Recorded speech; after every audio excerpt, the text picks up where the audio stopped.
হলুদ নুন দিয়ে মাছটা মেখে রেখেছি, মাছটা ভাজি হচ্ছে।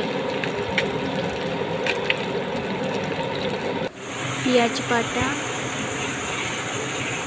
তেল গরম করে পেঁয়াজ দিয়ে কালি জিরা পেস্ট দিয়ে নুন হলুদ দিয়ে দিয়েছি। এখন নাড়াচাড়া করে নিয়েছি। তারপরে লঙ্কা গুঁড়ো,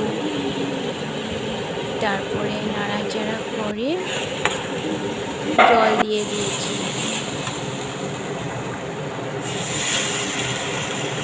তারপর একটু বয়েল করার পরে মাছটা দিয়ে দেব।